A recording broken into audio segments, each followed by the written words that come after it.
पाहत आहात लक्षवेध news network. अचूक वेळ अचूक बातमी.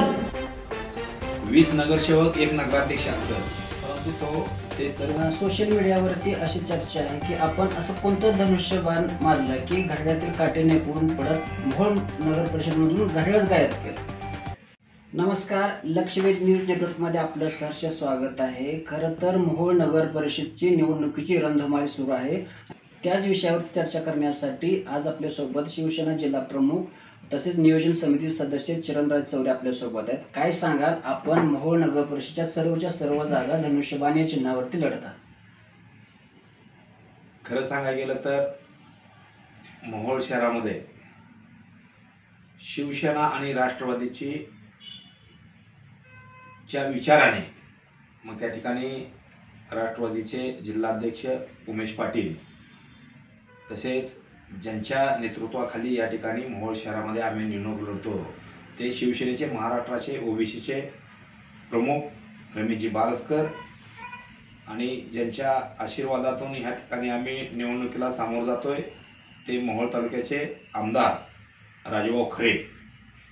आम्ही त्या ठिकाणी बसून एक विचार केला की या ठिकाणी कुठल्या तरी एकाच पक्षाच्या चिन्हावर या ठिकाणी निवडणूक लढणं अतिशय गरजेचं आहे. कारण का तर या ठिकाणी अनगरकर पहिल्यापासून घड्याळ चिन्हावर या ठिकाणी 30 वर्ष झालं निवडणुका लढतात. ते लढत असताना सातत्यानं त्या घड्याळाच्या चिन्हाचा आपल्या मतदारावर काय परिणाम होऊ नये याच्या आम्ही दक्षता घेऊन त्या ठिकाणी उमेश पाटील असतील, राजूभाऊ खरे आमदार असतील, रमेशजी बारसकर असेल, मी स्वतः असेल, असं आम्ही एक 7-8 दिवस त्याच्या बैठका घेऊन काय करता येईल कसं करता येईल असा आम्ही त्या ठिकाणी लास्टला आम्ही निर्णय घेतला. आणि उमेशदादा पाटील राष्ट्रवादीचे जिल्हाध्यक्ष, खरं तर त्यांचं करावं एवढं कौतुक कमी आहे. कारण का तर शेवटी आपला विरोधक कोण आहे हे पाहून त्या ठिकाणी अनगरकरांना कुठल्याही पद्धतीचा फायदा आपल्या दोन्ही पक्षाच्या एकमेकाच्या उभा राहण्यानं होऊ नये किंवा अनेक कुठल्या आपल्याला अडचणी येऊ नये ह्या हेतूनं त्या ठिकाणी त्यांनी मोठ्या मनानं ह्या ठिकाणी शिवसेनेला पाठिंबा दिला. परंतु 20 नगरसेवक एक नगराध्यक्ष असेल, परंतु ते सर्वच आम्ही ह्या ठिकाणी शिवसेना राष्ट्रवादीच्या भूमिकेमध्ये सगळ्यांना भूमिकेचे असतील आणि दोन्ही पक्षाच्या विचाराचे या ठिकाणी 20 नगरसेवक आणि एक नगराध्यक्ष असेल. सोशल मीडियावरती अशी चर्चा आहे की आपण असं कोणतं धनुष्यबाण मारलं की घड्याळातील काटे नेपून पडत मोहोळ नगर परिषदमधून घड्याळच गायब केलं. नाही, तसं म्हणता येणार नाही. खरं तर मी सांगितलं ना की या ठिकाणी राष्ट्रवादीचे जिल्हाध्यक्ष उमेश पाटील यांचा मनाचा मोठेपणा म्हणावं लागेल की त्या ठिकाणी असं कुठंच घडत नाही. परंतु मोहोळ तालुक्यातील गेल्या 30 वर्षापासून या ठिकाणी असणारी सत्ता, ह्या ठिकाणी गेल्या 30 वर्षापासून ह्या ठिकाणी मोहोळ तालुक्याला, मोहोळ शहराला या ठिकाणी कुठल्याही बाबतीत झालं असलं तर आपल्या भागातील विकासासाठी किंवा शहराच्या विकासासाठी हा विचार करणं अतिशय गरजेचं होतं. आणि आम्ही एक संगनमतानं त्या ठिकाणी ठरवलेला विषय आहे. तसा धनुष्यबाण कुठला मारायला आणि घड्याळ निकळलं असं नाही होणार. कारण तर आम्ही एकमेकाच्या हातात हात घालून अनगरकराला पराभव करण्यासाठी किंवा अनगरकरांना मुळासकट उकळून टाकण्यासाठी आम्ही घेतलेला निर्णय आहे. आणि तोच निर्णय उमेश पाटीलांनी देखील या ठिकाणी अगदी मोठ्यापणानं समंजसपणानं त्या ठिकाणी घेतलेला निर्णय आहे. खरं तर आपण मोहोळ नगर परिषदच्या 20 आणि 21 जागा टोटल लढत आहात. तर या गोष्टीचं कौतुक राज्याचे उपमुख्यमंत्री एकनाथ शिंदे यांनी देखील केलं. 100% तसं कौतुक त्या ठिकाणी केले. सचिवांचा फोन आला. या ठिकाणी आमच्या निरीक्षक संजय कदम साहेबांचा फोन आला. निरीक्षक साहेबांनी काल बैठक बी घेतली. उमेशदादा पाटील आमदार साहेबांना देखील निरीक्षक आमच्या शिवसेनेचे भेटले. संजयजी कदम म्हणून आहेत त्यांनी भेटले. परत आमचे मार्गदर्शक सोलापूर जिल्ह्याचे ज्येष्ठ नेते साईनाथ अभंगराव यांनी देखील काल सगळ्या नवीन उमेदवारांची भेट घेतली, नगराध्यक्षाची भेट घेतली, सगळ्यांबरोबर चर्चा केली. काल आमची बैठक देखील झाली. उमेश पाटील यांनाच देखील हे सर्वजण भेटून गेले. खरं तर मी सर्व रिपोर्टिंग ह्या बाबतीत म्हणजे राष्ट्रवादीची ह्या ठिकाणी काय भूमिका आहे, आपली काय भूमिका आहे, आम्ही कशा पद्धतीने या ठिकाणी समोर जातोय हे माहिती, हे रिपोर्टिंग आम्हाला दररोजच्या दररोज या ठिकाणी अपडेटवर आमच्या सचिवांना कळवावं लागतं, बाळासाहेब भवन इथे कळवावं लागतं आणि ते एकनाथ शिंदे साहेबांच्या बी PNला त्या ठिकाणी कळवावं लागतं की काय ग्राउंड लेवलची परिस्थिती काय आहे. परिस्थिती दिवसांदिवस या ठिकाणी बदलत असते, तर आपल्याला काय केलं पाहिजे, काय करता येईल आणि आपल्याला लोकांच्या हिताचे निर्णय काय घेता येतील ह्यासाठी आणि काय आपल्याला ह्या ठिकाणी लोकांना आश्वासन दिलं पाहिजे, लोकांना आपण काम करणारे आहे किंवा आपण काम करू, विकास करू हे कसं पटवून दिलं पाहिजे, अशा पद्धतीचं आम्हाला गायडन्स दररोजच्या दररोज या ठिकाणी वरून आमच्या पक्षाकडून, आमच्या पक्ष कार्यालयाकडून 100% केलं जातं. आणि मी त्या पद्धतीनं ही खालची जी परिस्थिती आहे, उमेश पाटील राष्ट्रवादी जिल्हाध्यक्ष यांची काय भूमिका आहे, शेवटी या ठिकाणी आपली भूमिका काय आहे किंवा आपण कसं समोर गेलो, हे 20 जागा लढवत असताना काय काय घडामोडी झाल्या हे दररोजच्या दररोज या ठिकाणी मी त्या ठिकाणी पक्ष कार्यालयाला कळवलं होतं, एकनाथ शिंदे साहेबांना आमच्या कळवलं होतं. त्यामुळं त्यांना ह्या सगळ्या गोष्टी माहीत आहेत, त्यामुळं काय त्यामध्ये विषय नाही. हे सर्वजण उमेश पाटील आपण किंवा अजितदादाची राष्ट्रवादी आणि शिवसेना या ठिकाणी मिळून लढतोय आणि त्यांनी उमेशदादांनी मोठ्यापणाने ह्या ठिकाणी 20 जागा लढवण्यासाठी आपल्याला पाठिंबा दिला आहे. हे महाराष्ट्रातलं एकमेव उदाहरण असेल की ह्या ठिकाणी राष्ट्रवादी पक्ष या ठिकाणी आपल्याला कुठल्याही अटी शर्तीवर न करता 20च्या 20 नगरसेवकाचे उमेदवार आणि 1 नगराध्यक्ष उमेदवार ही शिवसेना राष्ट्रवादीचे उमेदवार म्हणूनच फक्त एकाच चिन्हावर का लढतोय, तर गेल्या अनेक वर्षापासून त्या घड्याळ हे चिन्ह लोकांच्या डोळ्यासमोर बसलेलं होतं आणि त्या ठिकाणी ते जर चिन्ह परत उमेश पाटील यांनी दिलं तर त्याचे आणखीन परिणाम त्या ठिकाणी मतदारावर झाले असते. म्हणून त्या ठिकाणी आम्ही एक वेगळा नगरसेवक काय निवडून आले असते म्हणा, परंतु नगराध्यक्षाला प्रॉब्लेम झाला असता, अडचण आली असती, म्हणून एक वेगळं ह्या ठिकाणी महाराष्ट्रामध्ये आपल्या मोहोळ तालुक्यामध्ये बघायला भेटलेली ही युती असणार आमची. हाच करिश्मा येणाऱ्या जिल्हा परिषद आणि पंचायत समितीला पाहायला मिळेल. या ठिकाणी आता सध्या तर स्थितीमध्ये नगरपालिकेच्या निवडणुका आहेत, त्यामुळं आपण नगरपालिकेवरच आपण हे केले. येणाऱ्या काळामध्ये त्या ठिकाणी घड्याळ देखील जिल्हा परिषदेमध्ये असेल, धनुष्यबाण देखील असेल, अन्य कोण मित्र पक्ष किंवा अन्य आपले इतर पक्ष कुठले जर बरोबर येत असतील तर त्या ठिकाणी आम्ही सर्वांना बरोबर जाण्यास आम्ही तयार आहोत किंवा घेण्यास आम्ही तयार आहोत.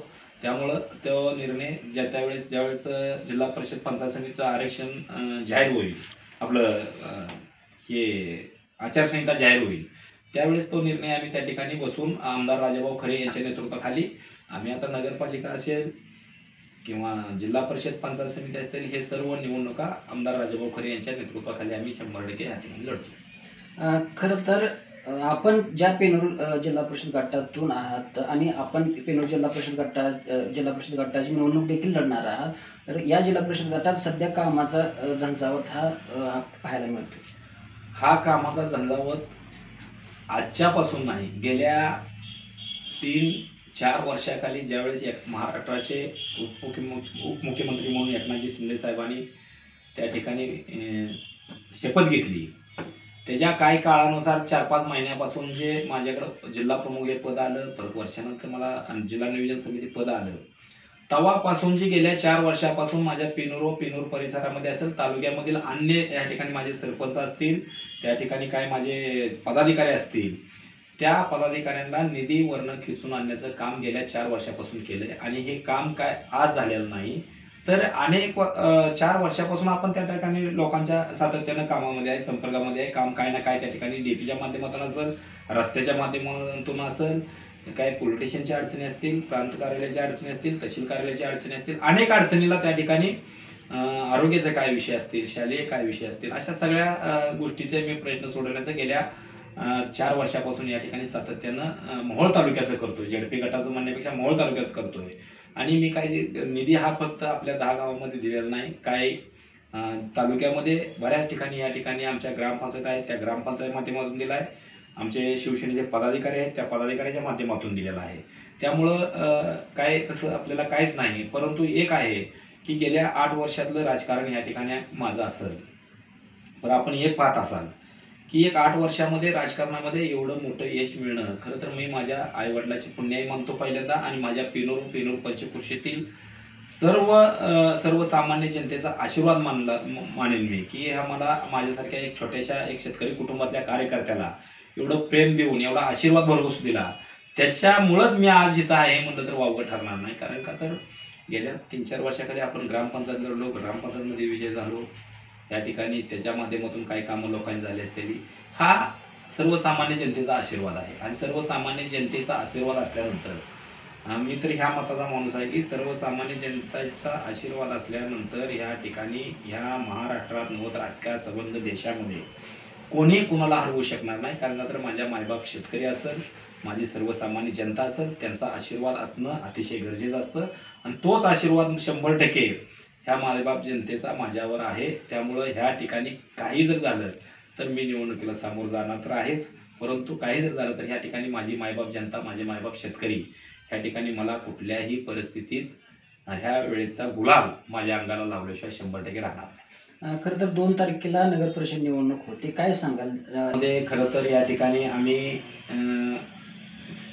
काही जण जुने नगरसेवक असतील, परंतु नवीन चेहऱ्यांना या ठिकाणी संधी देण्याचं काम ह्या ठिकाणी महाराष्ट्राचे लाडके उपमुख्यमंत्री शिवसेनेचे मुख्य नेते एकनाथजी शिंदेसाहेब यांच्या आदेशाने त्या ठिकाणी आपण नवीन चेहऱ्याला जवळजवळ 70-75% आपण वाव देऊन त्या ठिकाणी नवीन चेहरे दिलेले आहेत. खरं तर ह्या शहराचं भविष्य हे नवीन तरुण पिढी असेल आणि मला गॅरंटी आहे, खात्री आहे की मोहोळ शहरातील जनता अतिशय त्रस्त झालेली आहे. गेल्या 30 वर्षापासून त्या ठिकाणी सत्ता असताना, बरं 30 वर्षात सोडून द्या, गेल्या 5 वर्षामध्ये तर ह्या ठिकाणी यशवंततात्या माने म्हणून आमदार होते.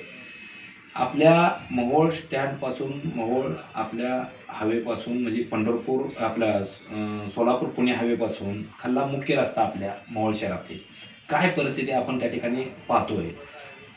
त्या ठिकाणी रमेश बारसकर नगराध्यक्ष झाल्यानंतर पहिल्यांदा रस्ता त्या ठिकाणी त्यांनी केला आणि त्याच्यानंतर तो रस्ताच झाला नाही. कुठल्याही रस्त्याचं आपण काम करत असताना तो रस्ता काय कायमचा नसतो, त्याची दुरुस्ती झाली पाहिजे, परत त्याला आणखीन काहीतरी निधी आला पाहिजे. तो रस्ता काय एकदा झाला म्हणजे 10 वर्षे 5 वर्षे 20 वर्षे टिकल ह्याची खात्री नसती.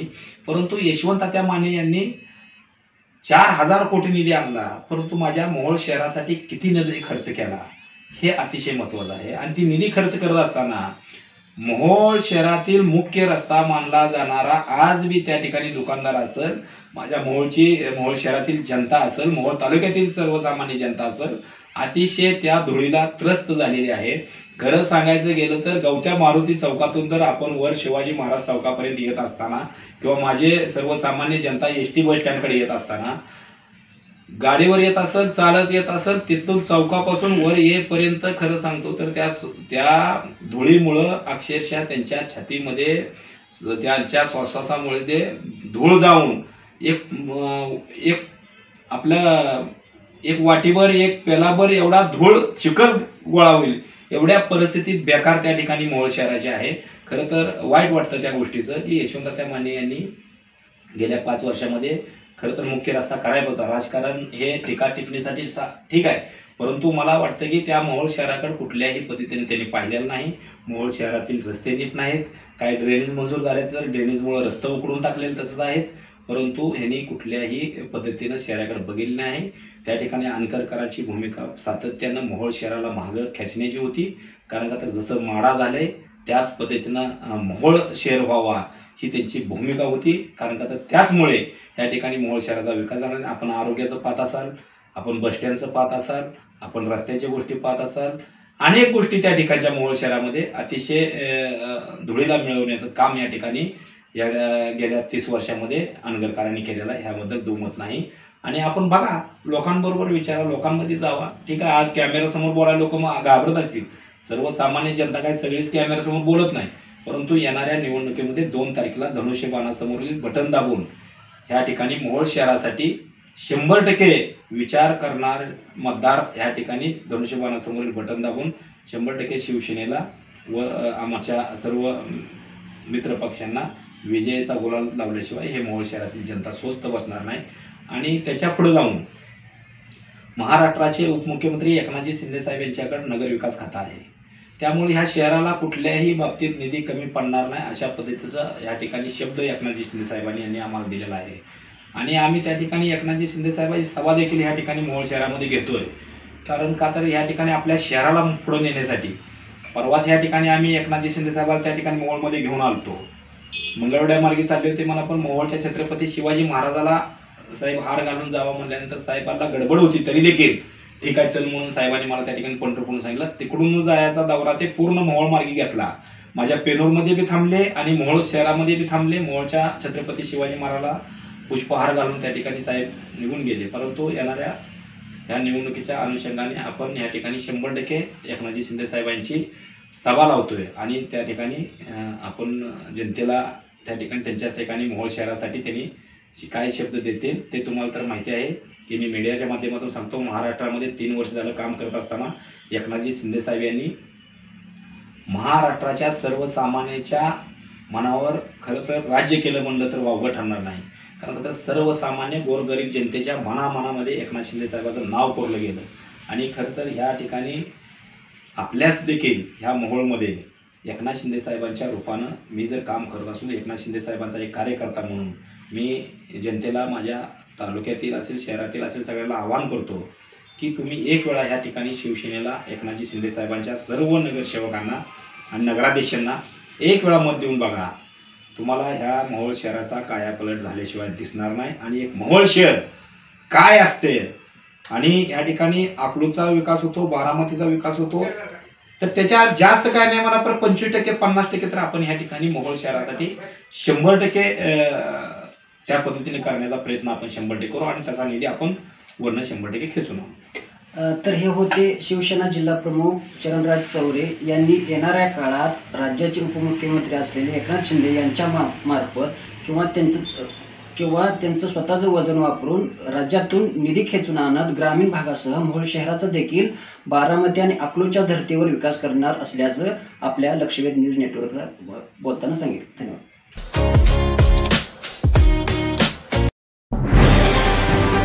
आजच आपल्या लक्षवेध न्यूज नेटवर्क या चॅनलला सबस्क्राईब करा, व्हिडिओला लाईक करा आणि